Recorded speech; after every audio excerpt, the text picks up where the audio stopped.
I remember winning the British Championship. It's a big deal. I won the British Champion. I'm the best bodybuilder in the country. In England. Yes, but I came home to an apartment with no carpet on the floor. I had not a proper bed, just a mattress on the floor. It's almost like I knew I was going to do this. It sounds strange, but I knew, something inside me knew I was doing something special, and when I got to be bodybuilding, I was like, this is it. This is the thing that's going to change my life. So, yes, I want people to respect me and what I did, so I guess that's ego. How did you restrict your emotions when you saw, for example, a cold beer in the head competition? Or, I don't know, a great cake in front of you? I see it as an obstruction to reaching my goal, so I have no interest in it. You wanted money, you wanted glory, you wanted to prove yourself that you are better? All of those things.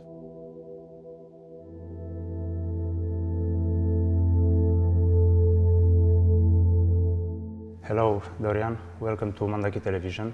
It's a huge honor for me to meet you here. It's like I met Arnold, Bruce Lee, Jean-Claude Van Damme. Thank you to be here. Thank you very much for having me on the show. Okay. Dorian, why did you choose the strongest sport in the world, bodybuilding? I'm not sure if I chose it or if it chose me, actually. I was doing karate. That was the first sport I did. And when I was doing karate, I was introduced to the weights. And I really felt it was me, you know? I kind of fell in love with it.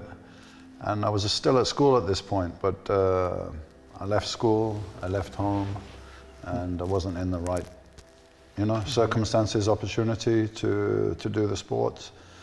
And I came back to it later. Why did I choose bodybuilding?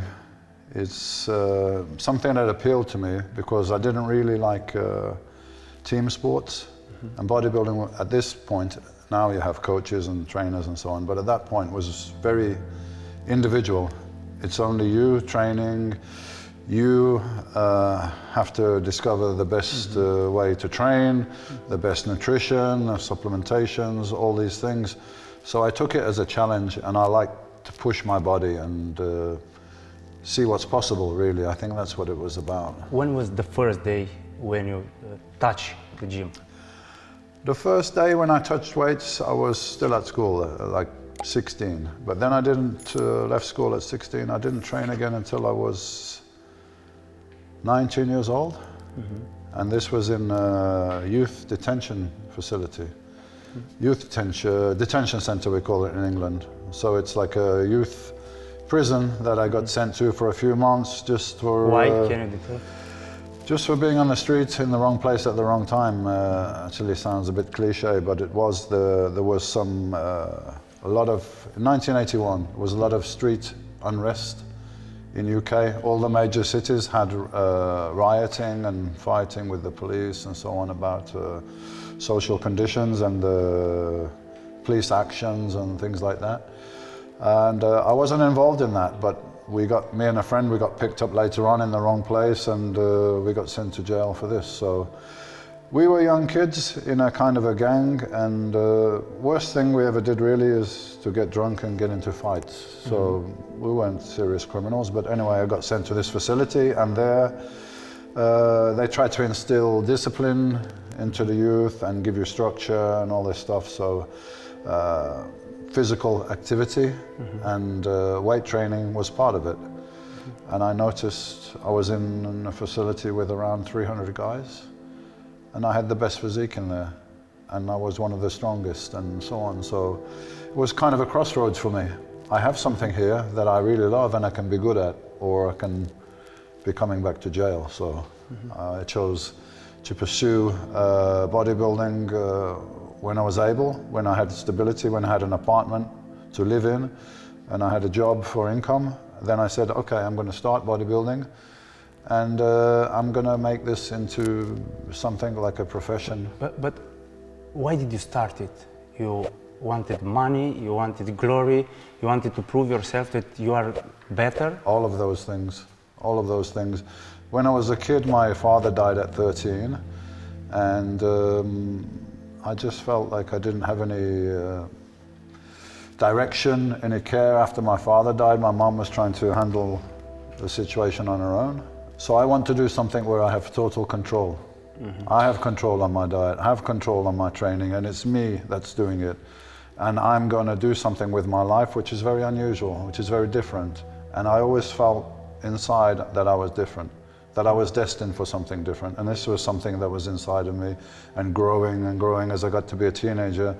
I think deep down I knew I was not going to do the same as everybody else. I was not going to have a job. I was not going to lead a normal life. Everything around me, I couldn't relate to it. I didn't belong there. And I saw these guys in the magazines in America training and doing bodybuilding, and I dreamt that I could do this with my life and I could remove myself from the environment that I was in, which was very limited as far as people's expectations. They want to get a job, they want to get a house from the government, they have some kids, and you know, maybe that's good for a lot of people, but for me I wanted to do something different.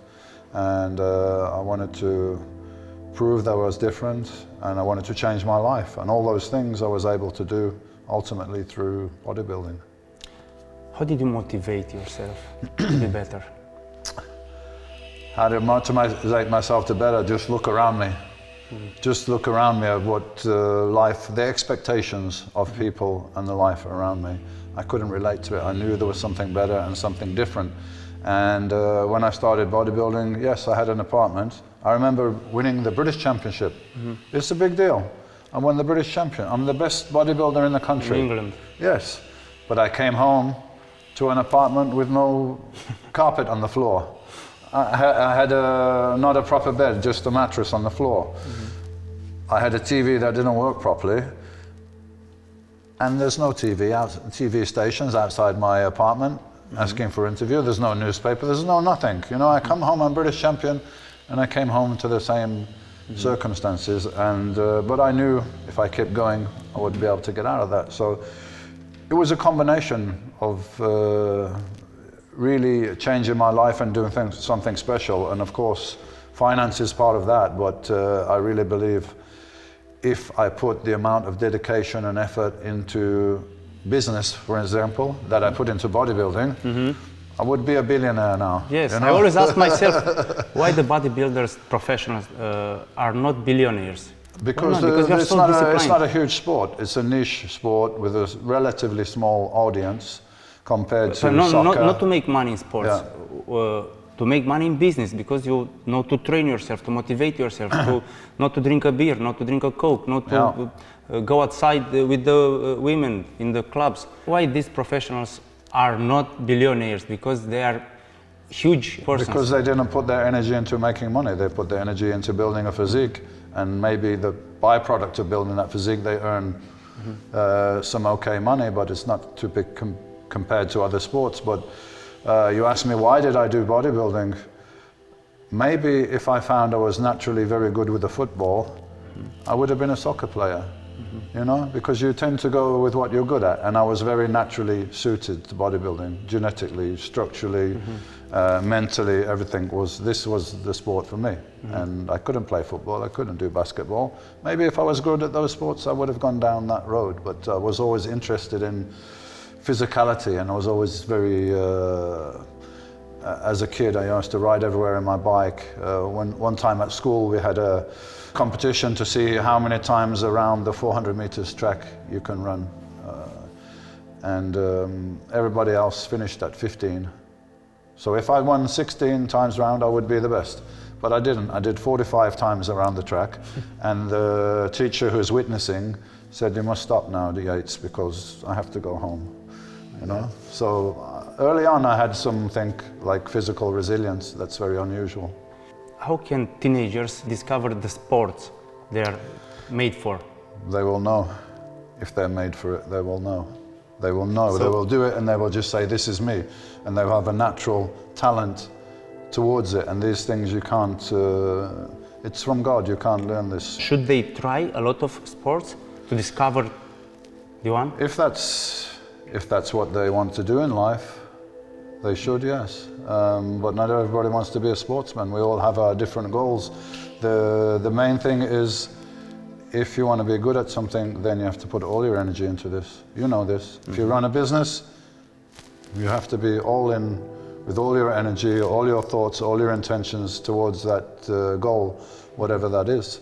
And you have to have a talent for it as well. So let's say I liked basketball when I was young, but I could have practiced all day long. I would never be a great basketball player because I don't have that innate talent. So you have to have that in whatever sport. If it's going to be soccer or basketball or running or bodybuilding or anything, you have to have a natural talent towards it, and that usually becomes pretty obvious early on.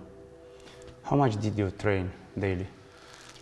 Good question, and I'm going to give you a surprising answer because this is everyone expects me to say something 5 hours? different. 4 hours a week maximum with weights per week. Per week. 4 hours? You see? 4 Your hours? reaction is confused. 4 hours a week. When? 1 hour a day. When you were a kid or? No, when I was Mr. Olympia, I was doing 1 hour, it's 4 times a week. It's impossible. Yeah, but it's not impossible 4 because hours I'm sitting here and I'm telling you. In 1 week? Yes. When you were on my posters in my room? Yes.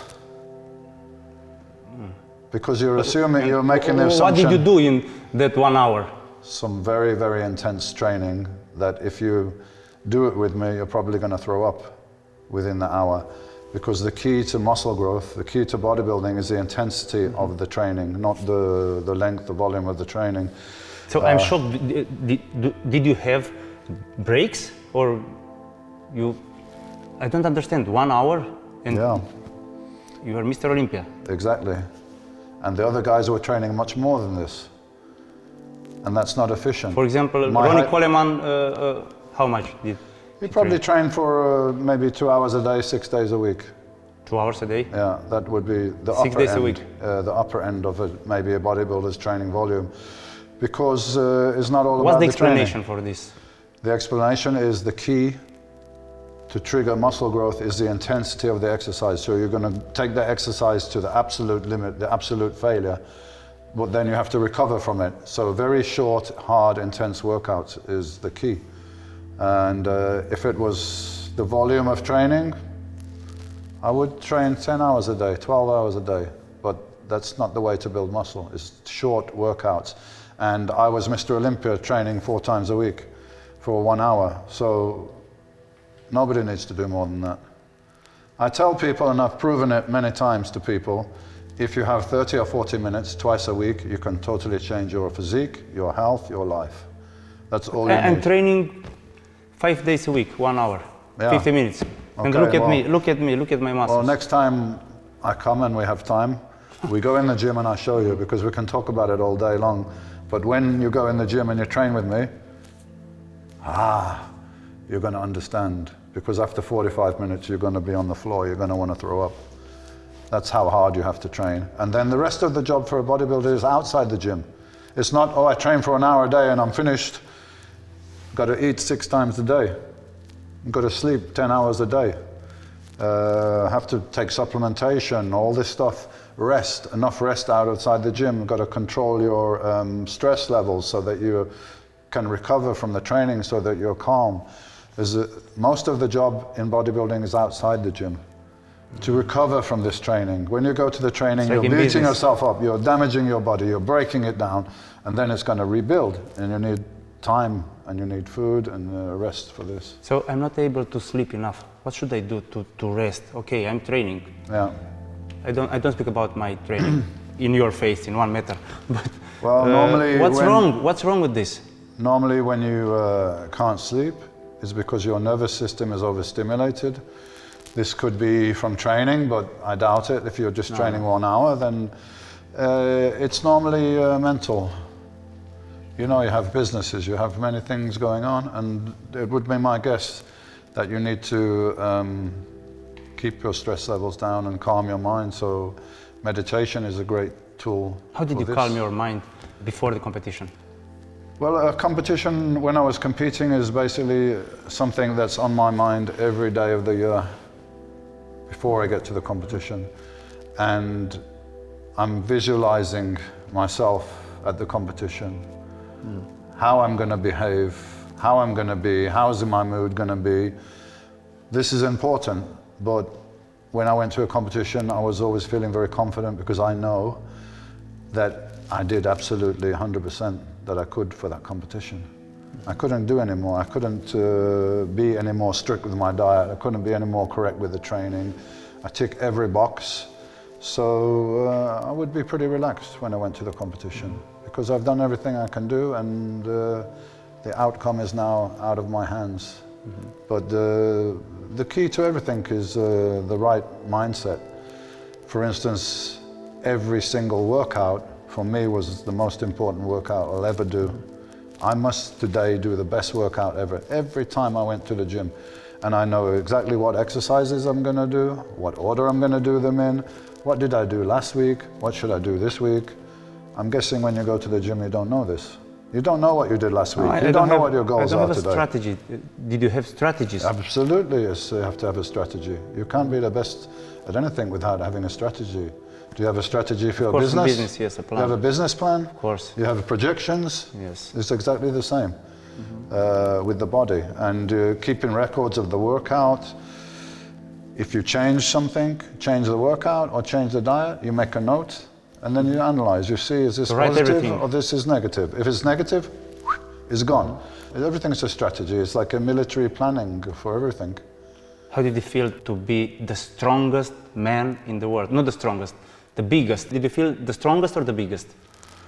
Strong and big, two important words really. for men. The best bodybuilder in the world is a combination of muscle mass, obviously, muscle size, muscle condition, which is very low body fat, and proportions of the body so that everything is kind of matching fairly equal. And a combination of those things is the winner. So I had different goals at different points. I wanted to be British champion, and then I wanted to be a professional. Then when I was a professional, I wanted to place in the top 3 of my first professional contest, and I got second. And then I wanted to be Mr. Olympia. So every time is different goals, you know. Do you think you did this for your soul or for your ego? Both. You know, I wanted to show the world that I was somebody, somebody special. And it's almost like I knew I was going to do this. It sounds strange, but I knew, something inside me knew I was doing something special. And when I got to be bodybuilding, I was like, this is it. This is the thing that's going to change my life. So, yes, I want people to respect me and what I did. So I guess that's ego. But it's also for the soul. I wanted to exercise. It's like mastery over myself. You know, mastery over your, wow, this exercise, this training is really hard. I don't want to do it. No, I'm going to do it. Oh, I'm feeling really hungry and tired and I want to eat this thing. No, I can't eat this thing now. It's control over myself. And now I see the whole thing from a different perspective. That winning Mr. Olympia 6 times gives me a platform. People listen to me. I'm sitting here and you're talking to me now because I'm 6 times Mr. Olympia. If I wasn't, I wouldn't be sitting here, I wouldn't be talking to you. So I wouldn't have a voice. Now I have a voice, and I talk on many subjects, and the goal is to try to help people. I'm fortunate enough that I was able to do this. I did a lot of work, but I had the physical tools and everything like that to be able to achieve this. Now I have a platform, I'm talking, and I try to spread some love, some positivity, some knowledge to the people that's listening and inspire them to be better and talk about myself. Not just the good things, the bad things as well, the dark things. And people can relate to that, and it helps them on their journey to see that, hey, you know, I'm not the only one here that's depressed or suffering or having problems or having losses. It can happen to all of us. And if they see somebody like me saying, hey, it happened to me, it's easier for them, I think. Have you ever hate yourself? Hate? No. Feel hate? When you look into the mirror? No, I never feel hate. You love yourself? Yeah, well, you have a good I don't hate myself anyway, yeah. I feel good. I feel good, I even feel good now. And people say, hey, you were this guy, you know, the bodybuilder, huge Mr. Olympia, you don't miss to be that guy now, you're not so big, and not at all. I don't know why sometimes when I'm looking to these bodybuilders, I feel I see kind of victims. I don't know why I feel this. Well, I don't know. I mean, everybody has their own story. You know, some people start from a point of lacking. I'm not big enough, I'm not strong enough, or something like that. But it wasn't the case for me, because I was already bigger and stronger than my friends. So I was not coming from that. I was coming from, I want to do something with my life. I want to be something more than is around me, and that the whole world is, I can be anything I want. The whole world is full of potential, and I found the thing. And with bodybuilding, okay, I earned some money. It's not like a football player, but the one thing I had was I've traveled all around the world, and I know people. I can still go now if I want to go to China or Japan or Brazil or Australia. I have friends there all around the world, because there's a community of bodybuilding, and professional bodybuilders. We travel around to make appearances and seminars in different countries. So I achieved my goal of this kid from Birmingham in UK wants to travel all around the world, and how I'm going to do that. I did it, and I have friends as well. So when you go to a country and you have friends there, it's different from going even as a tourist. So I would never have done that without bodybuilding. Why do you think the men and the boys love muscles, and why the women tell that they don't like boys with huge muscles? Well, you know, it's strength is associated with masculinity, right? We're men, and in the past we had to hunt, or we had to fight battles. That was the role of the men, and you have to protect the family.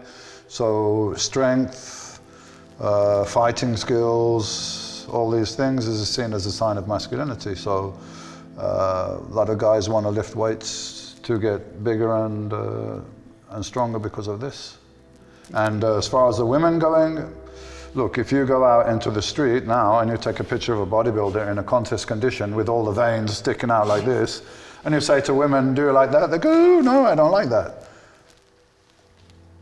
But it's a different story when you're just with your clothes on or something like that, you know, not in this extreme conditions. So I think women like guys that are in shape and they're fit, but bodybuilding, competitive bodybuilding is an absolute extreme. So maybe it's too much for a lot of people, and women included. How did you restrict your emotions when you saw, for example, a cold beer and you had competition? Or, I don't know, a great cake in front of you? How did you stop? How could you train yourself not to see this? I see it, but it depends how I see it. I see it as an enemy. I see it as an obstruction to reaching my goal. So I have no interest in it. But I also see the same. It's an enemy, but I'm eating it. Yeah, but it's like, for me, my life depended on it. Why? Because it's my profession, and I'm going to win. And do I want to win Mr. Olympia, or do I want to eat this piece of cake? Easy choice. I'm going to take Mr. Olympia. So that's how you have to look at it. Maybe it's more difficult for the average person, but your goal has to be greater than the temptation. If it's not, you won't do it. Yeah. So I didn't go out at night. I didn't go drinking. I didn't go chasing women. I didn't eat the cake. I give many things up, many sacrifices to achieve the goal. And for me, it's a simple question. Is your goal greater than this? Yes. Okay, then I don't do that. You know? What would you say to someone who, for example, it's like an internal pride. Internal pride. You know, internal pride. Like I'm weak, and I'm failing if I'm going to eat that piece of cake. Let the other guy eat it, who's going to be second to me, or third, or fourth, or whatever it is. How could you convince a man who is smoking to stop it? I can't. He has to convince himself. I can give him information, but I mean, it's not difficult. Everybody knows smoking is bad for you. So it's their choice. I'm not trying to convince anybody about anything. I've tried to convince people that If they train in the gym, first of all, they don't need to spend a lot of time. We discussed this already. If you can go twice a week for 30 or 40 minutes, if you do it really correctly, this is going to have a huge effect on your life and on your health. And not just about the aesthetics of, oh, I look better, I've got abdominals for the beach or something like that. I'm talking about mental health. Yeah? Human beings, throughout the whole evolution, they had to be physical. They had to work, they had to hunt, they had to do something. Our body is designed to do that. And our mind is designed to be engaged in some kind of challenge. When life is too easy and we can just sit on the TV and eat pizza and watch, you're not going to be functioning physically or mentally at your best. And your experience of life is not going to be so good if your body's not working. This is the only thing we're moving around in, right? It's like we're the driver, but this is a car. And if your car is breaking down and one tire is flat and so on, it's not going to be a very nice drive. So that's the comparison I make. A lot of experts say that the fight is in the kitchen, not in the gym. What do you think? It's both. You know, you have to train hard to stimulate growth. Okay, when you first start going to the gym, your body's not used to it. So the first 6 months or maybe 12 months, you're going to get results without really, pushing to the limit. But after that, you have to push to the limit to stimulate that reaction in the body. Your body doesn't change for no reason. Muscle growth is a reaction to stress. So let's say that you're doing an exercise with 50 kilos. Okay. You went to the gym last week and you did an exercise with 50 kilos. If I come back next year and I say, hey, Ștefan, how are you? How much weight you're lifting in this exercise? And you tell me, 50 kilos. I guarantee you will look exactly the same. There will be no change. You have to always put more stress, more weights, etc., to get the change. And then you're damaging yourself when you're in the gym, in a way. Afterwards, you have to recover, you have to repair. You don't build a house without the bricks. You can't build muscle without protein, without sufficient calories. So it's both. Training without nutrition won't work, nutrition without training won't work. So you cannot really separate them and say one's more important than the other. You need to do both. What do you think about veggie style, vegetarian style? Vegetarian style is, I understand why people might want to do that for spiritual, ethical reasons, animals and so on. Except this. If you're talking about functionality, then yes. you're making it really, can I make muscles really difficult. Meat? Really difficult. Okay. Yes, maybe you can do it if you take a lot of protein supplements. Otherwise, you're not going to be able to get sufficient protein to recover from your workouts. Yes, you got protein in lentils and beans and rice and broccoli and stuff like that, but in order to get sufficient protein, you will be eating way too much carbohydrates and then you'll put on the fat. So just being neutral on it, not being any morality here or anything like that, then you're gonna have a hard time doing that. What's the importance of dreaming, to have dreams in your life? A dream is a goal, and if you want anything, first of all, you have to imagine it. You have to believe that it's going to happen, and you have to direct your thoughts to that. I pretty much was thinking about bodybuilding 24 hours a day, because even when I was sleeping, sometimes I was dreaming I was in a workout, or I was dreaming I was in a competition. So, I had no rest. Even when I was sleeping, I was thinking about it, so it happened. But there are people out there with dreams that don't happen as well. They have to have it's like the physical and the mental side of it. If you don't have the physical, I can dream about being 2 meters tall, but I won't be. It won't happen. There's physical limitations. That's what I'm saying. When was the worst moment in your life? The most difficult? I think the most traumatic was when I lost my father. I was 13 years old and just had no concept of life and death, and that you can lose people, and my father was young, and why did it happen, and all this stuff. But I think it made me a very independent person. I was 13 when my father passed. And he? 42. Ooh. Yeah. My In father an accident or he was... No, he died from heart attack, Oh my God. smoking 40 cigarettes a day, which was pretty normal in those days. So my father died when He was I was... big? No, He he was was big? not from the gym.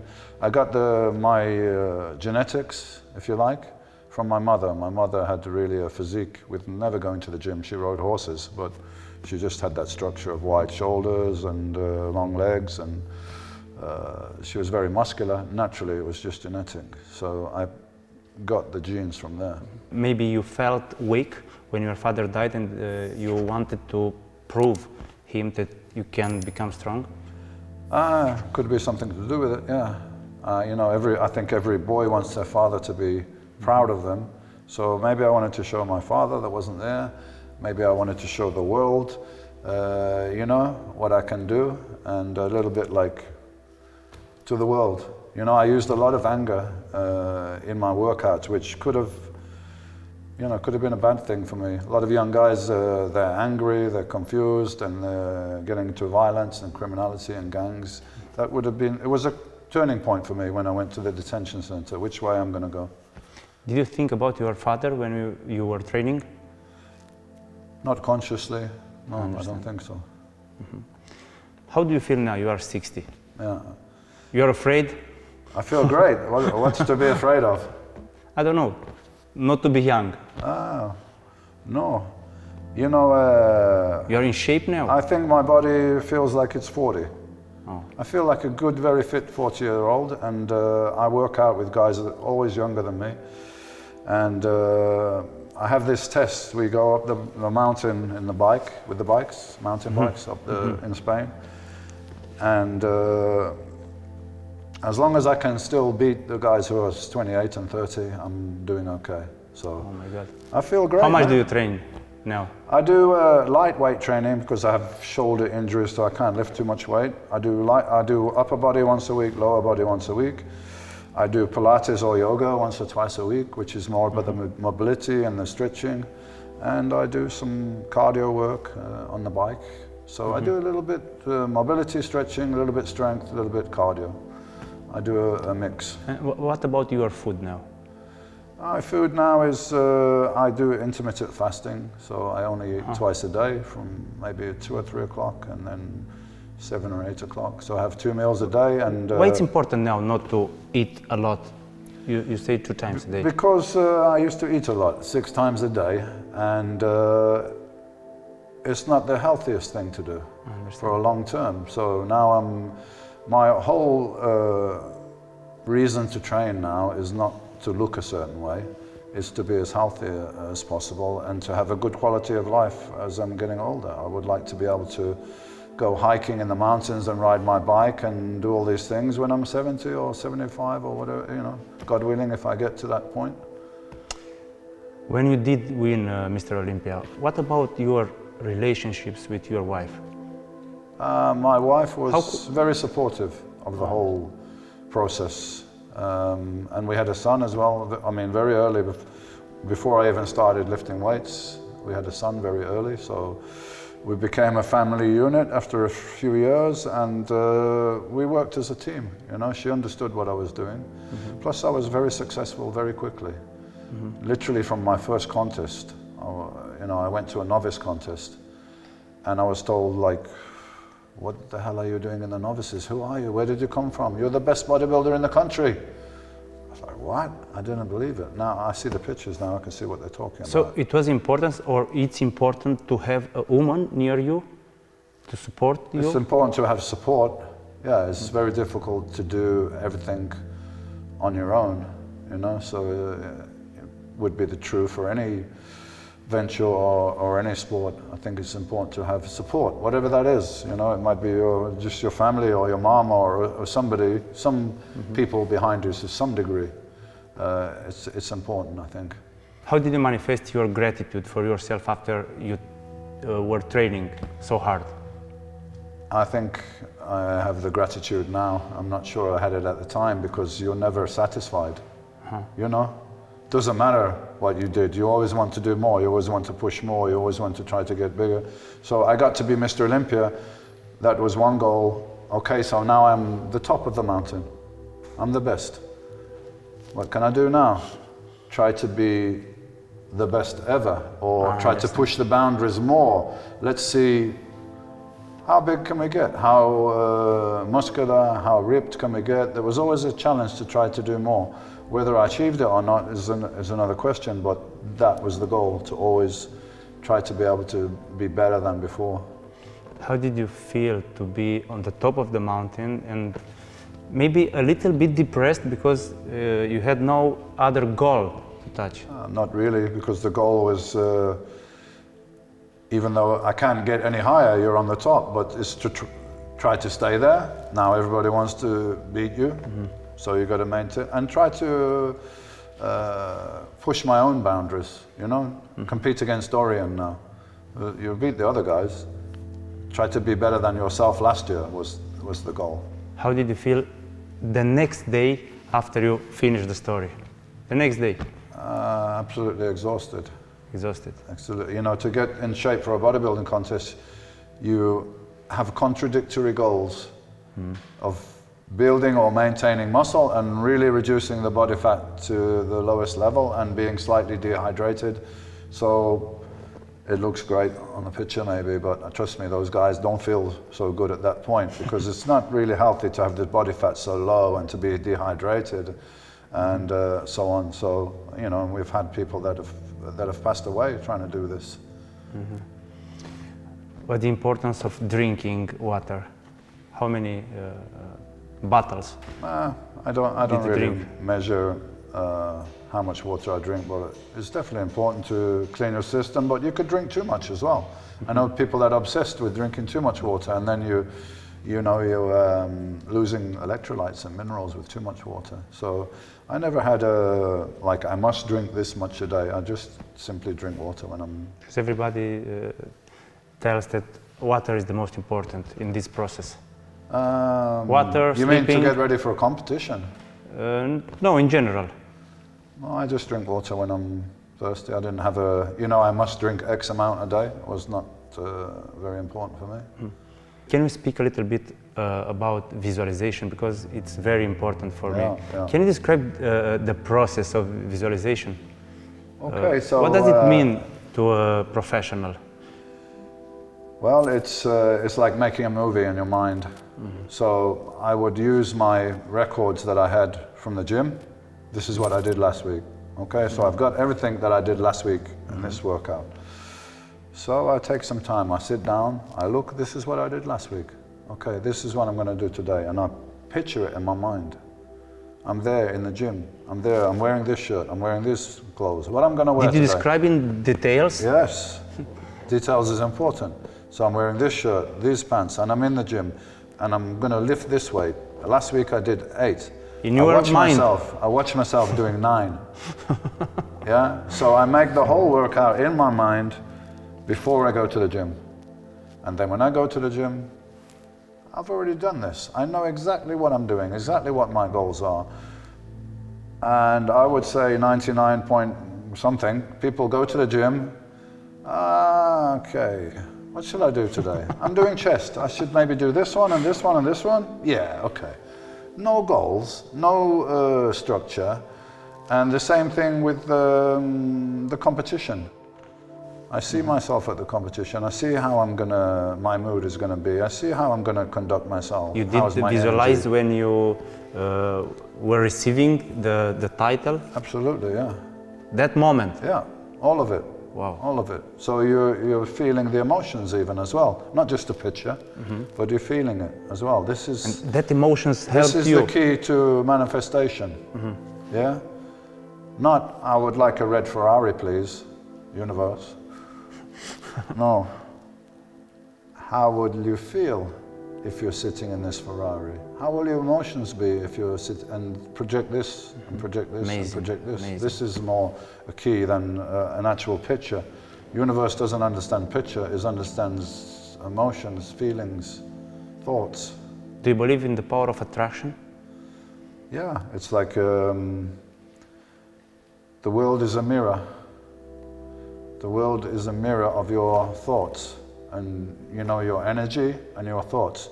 It's like you're sending out a certain frequency, you're receiving a certain frequency back in events, people, opportunities, synchronicities, things like this. We were talking earlier on about when I was a kid, I had a pony, I had a horse, and his name was Shadow. And then I did my first competition in bodybuilding, and it was a big impact, and they did a big article about me in the magazine. And they said, we're going to call this guy the Shadow. Shadow. Because he's very mysterious. He comes to a competition and he disappears, and he doesn't want to see anybody, doesn't want publicity, and so he's like a shadow. So, wow, that's one of life's little synchronicities that you can see if you're looking. Do you believe in luck? No, I don't believe in luck. I believe in energy, and you attract what you give out. So, what about if no one saw you in a competition? that would be because I wasn't winning it. If I'm winning or I'm getting first or second, a lot of people are going to notice it. So I don't consider it luck, or you could say, in English we say, you make your own luck. So it's not luck, you made it happen. I made it happen, it's nothing to do with luck. Maybe God loves you, loved you. Yeah, I Do you hope believe so. in God? Well, that depends what you define as God. You know, I don't believe God is a separate entity from us. It's somewhere away from us. This is what religion teaches you, because they want to control you. God's over there, you're here, and you've got to make it back over there. And by the way, we're the way that you do that. You come through us. No, God is in every one of us. We're all aspects of God, just like you have billions of cells in your body. We're all cells of God. So you're God, I'm God, she's God. We're all aspects of God, because God is consciousness having an experience in this dimension of physicality, three-dimensional reality, having an experience here by being physical. So a British guy, he said one time, we're all God playing hide and seek with himself or herself. You know, so we're God, but we forgot that we're God, because if we knew, there would be no game here. This game would be pointless. Before the competition, did you pray? God No, help I me. didn't pray. I didn't pray to God in that formal way, but you know, I was thankful for the abilities that I had and the opportunity to be able to do this. I realized it was something very special, but I didn't pray. And you know, you're talking about Dorian Yates when he's 30 years old. Now I'm 60, so I have 30 years of more life experience and understanding of spirituality, because I'm interested in it and I spend a lot of time studying it, and that's the conclusion I came to. Like, we're all the same thing. There's no separation. We're not different. We think we are different, separate, living separate lives, separate experiences, but it's all going to the same place, the same mainframe, if you like. What's your biggest fear now? I don't have fear. It's not useful for I me. don't believe you. I don't have fear. You are not a machine. No, I'm a man, but I realize, what shall I be afraid of? That we're having an experience, we're having a game. And could I be afraid of dying? No, because I don't believe I die. I believe this body expires, but the spirit is eternal. So it always continues in some form or another. Energy never disappears, it just goes from one place to another. You know? If you have a TV, yeah, and you have the TV turned on, you have the electric turned on, and you're watching the TV, one day that TV will break down, no? TV's gone. But the power, the electric that powered the TV is always there. That's the same, that's my belief. So I don't see the point to be afraid of anything. What the heaven looks like to you? It's not a place, it's just absolute... It's not a gym. No. No. It's not heaven's not physical, so how can it be a gym? It's not physical, it's... Metaphoric. It's consciousness. God is consciousness. And we're consciousness in a 3D physical reality, having an experience here for learning some things and some lessons, and then we move on. So I'm actually looking forward to go to the next episode. Your wiseness is at 60, but when you were at 30, Yeah. you were not conscious enough. No, not to this level. No, you know, if I had the same level of consciousness at 30 and I had the same at 60, I think I must have wasted 30 years. We're here to evolve, to develop, to learn, and that's the adventure, right? Mm-hmm. Life's an adventure. There's always going to be something else to learn, and you're always going to be learning. So I'm not sitting here saying I know everything. I'm just saying this is what I know. This is what I understand from now, from my point of view.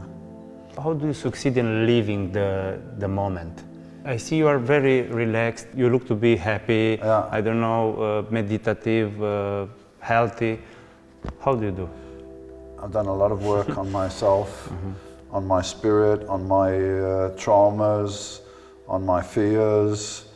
I meditate. I've done a lot of work with psychedelics, with ayahuasca. I had my own ayahuasca camps. I've done about 20 ayahuasca ceremonies. You have 20 ayahuasca? Yeah, 20 ceremonies, like 20 you days. recommend it?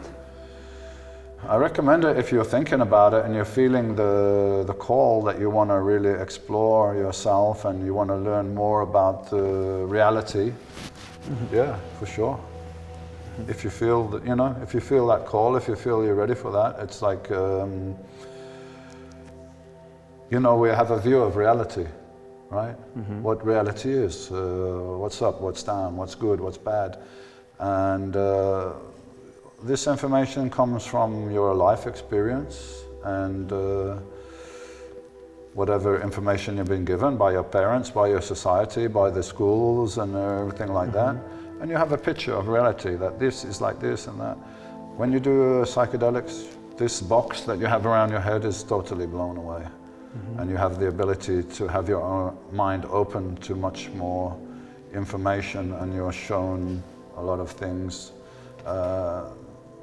that will advance your spirit and may be helpful to you, and maybe you're reviewing traumas or even, you know, a lot of things that affect us and traumas are in the subconscious. So how can you deal with something if you don't see it? So it can be shown to you so that you can process it and deal with it.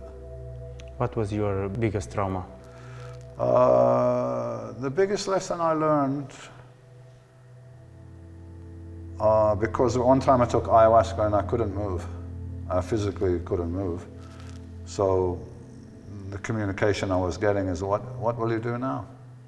Now you can't move.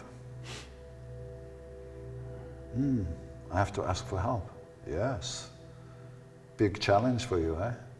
Strongest man in the world to ask for help. Now you can't move. We took away your physicality.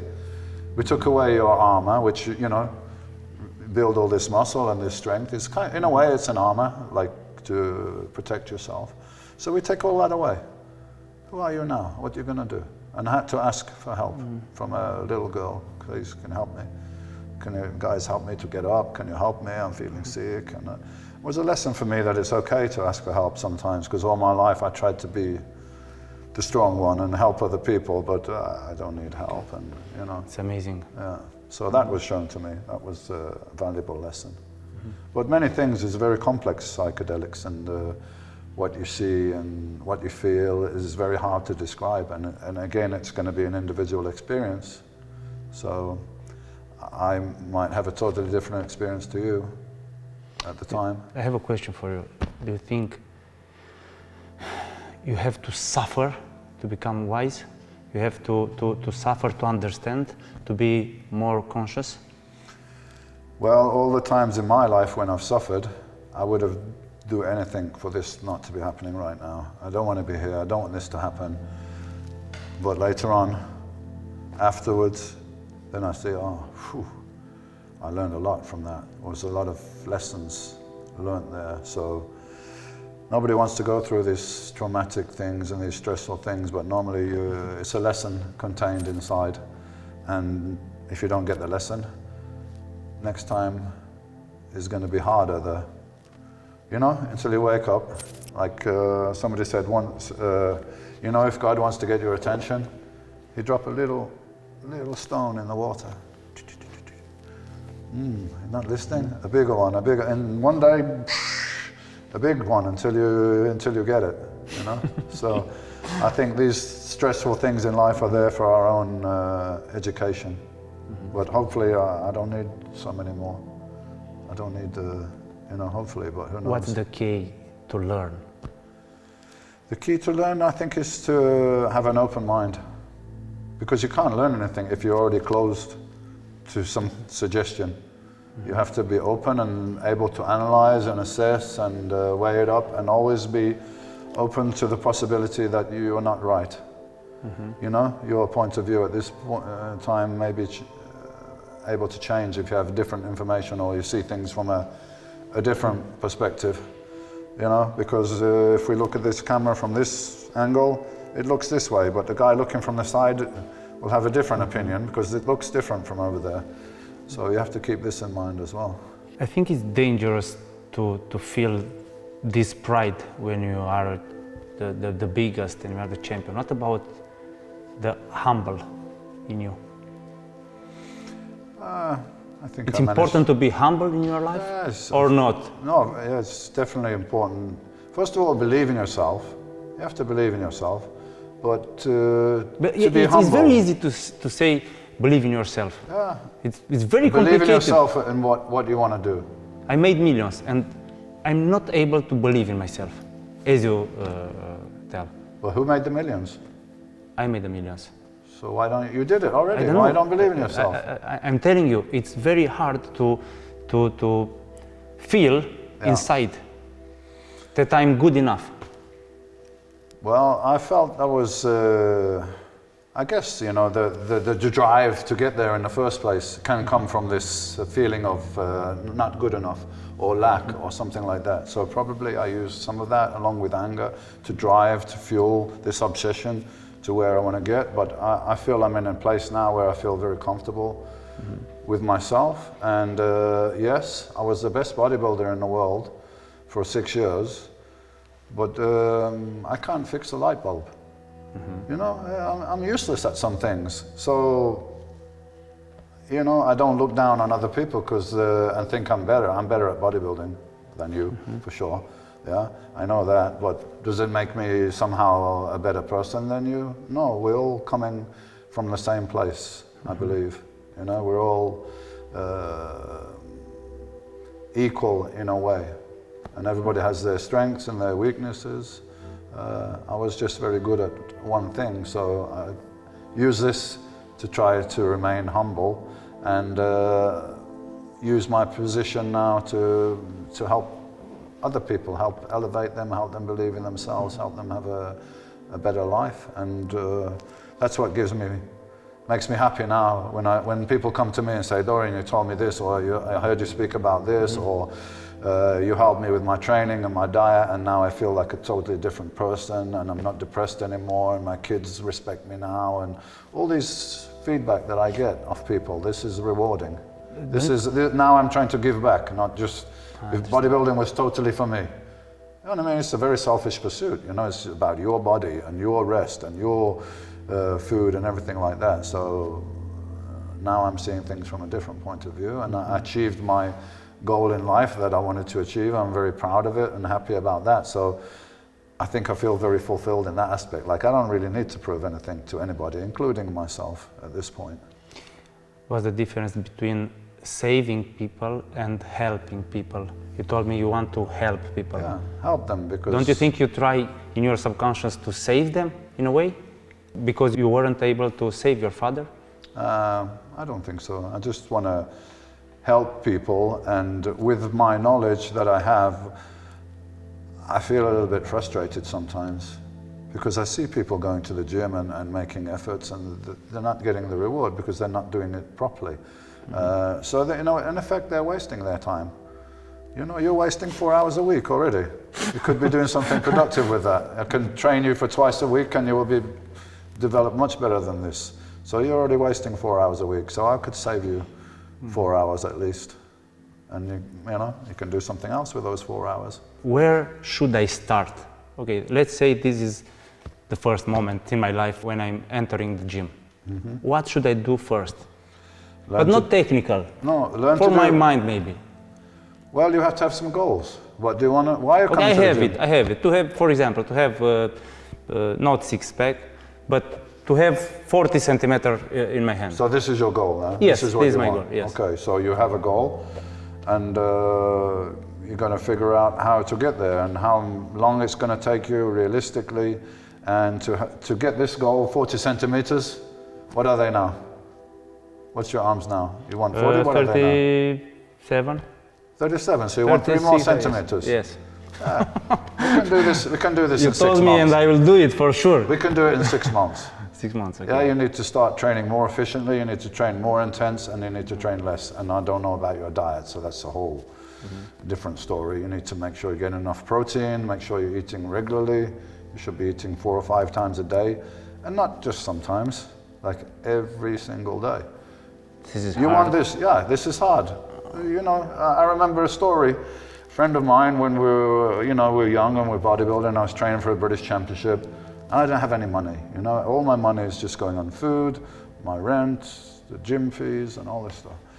So it was a big deal that my friend had a friend who had a Ferrari. Like, this was unheard of. Like, oh, look, he's got the Ferrari. And I said, I don't care. He said, what do you mean you don't care? I said, the Ferrari, you can buy it. This 40 centimeters arms, you can't buy this. You've got to put the work in, you've got to do it. You know, so you want something, it has value, you've got to pay the price. This time not in money, this time in dedication and hard work and everything. And you can do it, it just depends if you're prepared to do what it takes, if you have the commitment to do it.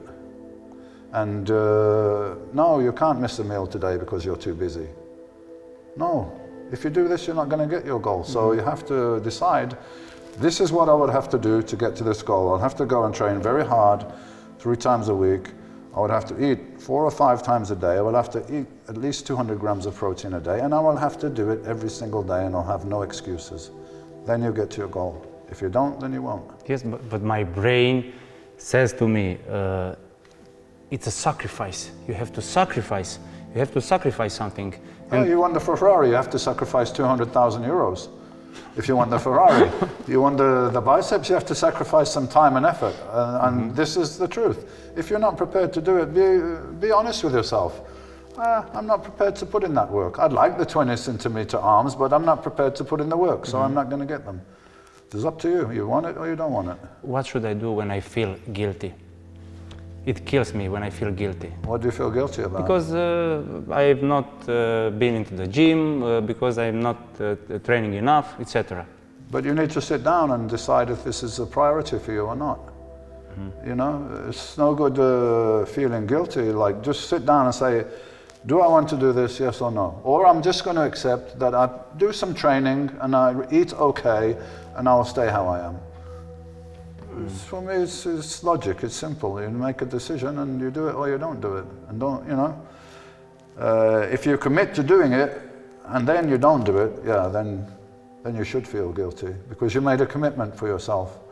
But you're a guy who's already built a business, you've done many things, so you're inside, you already know the process. You already know if I want to open another restaurant, if I want to open another business, I know what's required. I must spend this much time, I must do this, I must do that. Otherwise my business will fail, right? If you're not taking care of your business, it will fail.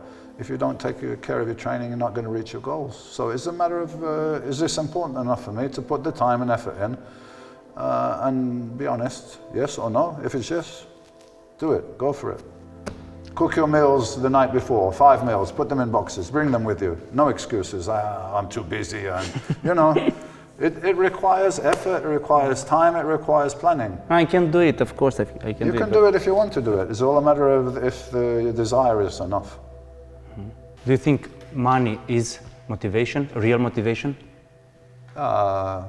Yes, because money is a tool to change your life, to give you more freedom.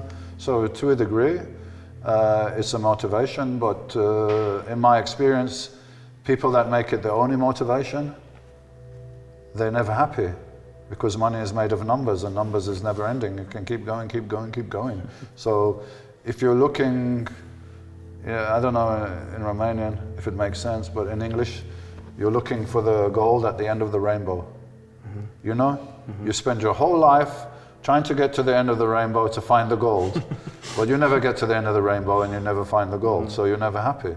So for me, money is, yeah, it's important in this world, but it's enough to have what I want and to provide for myself and, you know, family, and to be able to travel. For me, money is just freedom. As long as I can do what I want, go where I want to go, eat what I want to eat, and live what I want to live. Beyond that, it has no value. What's the secret to connect to yourself, to the source in you? I think this ongoing process to find out who you are, you know, who are you really?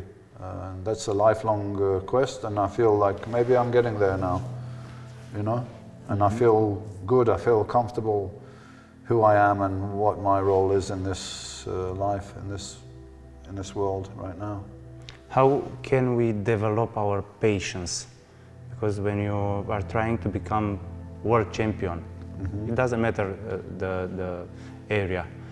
You have to be patient. Well, you have to be patient, but not too patient. You know?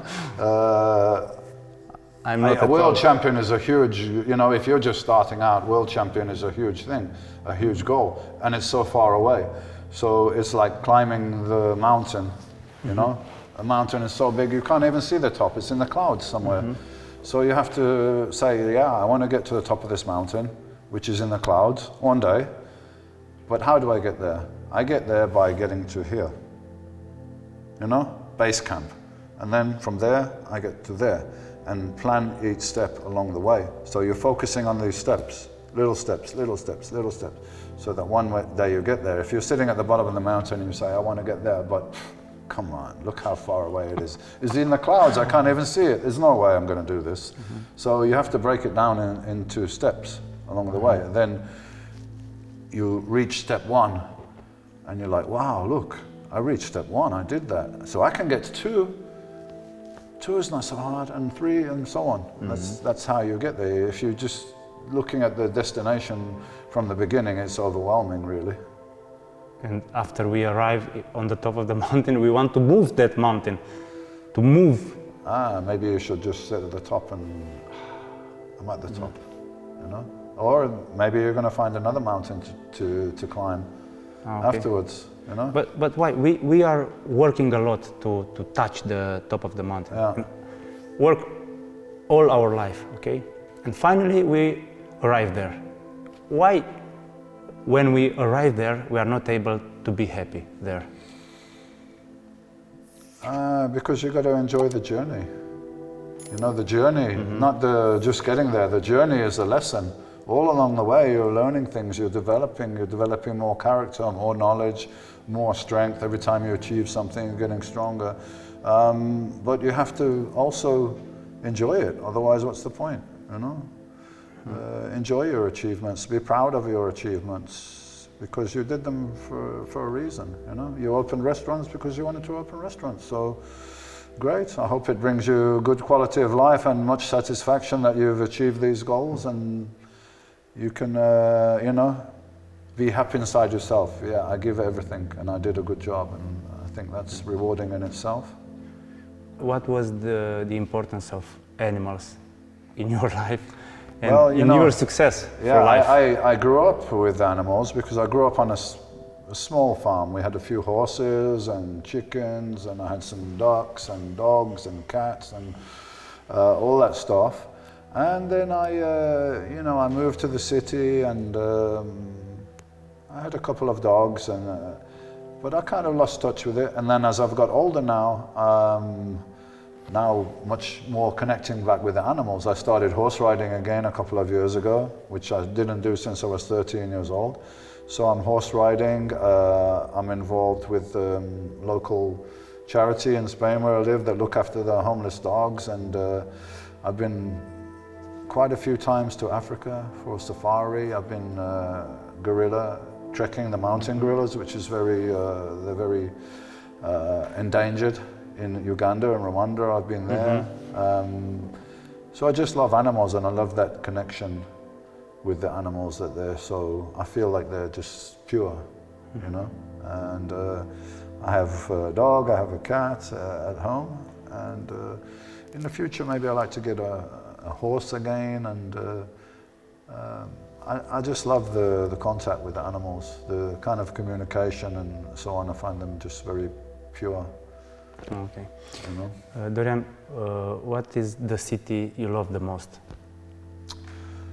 Wow, that's it's difficult. I really love where I live in Marbella in Spain.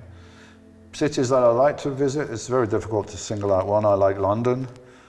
I like Amsterdam. I mean, New York is New York. It's an amazing place. And my wife's from Brazil, so we spent some time in Rio, in Brazil. So there's a few places that I really like. So I want to invite you in one of the most beautiful area in the world, Suceava. Suceava? Suceava, yes. Okay, where is that? In Romania, I guess? Yes, in Romania, of course. Okay. Can I ride a bike there? Yes, of course. All right, then. You'll love Suceava. I'll come ride my Will bike you come in there? Suceava. If I have time, yeah. And you bring me there. I'll come take a look at it. As long as it's not cold. It's cold, but it's fine. You will In the love summer I come. it. Okay, thank you a lot for Thanks for having being me on here. the show. Thank you. Hope people enjoy it.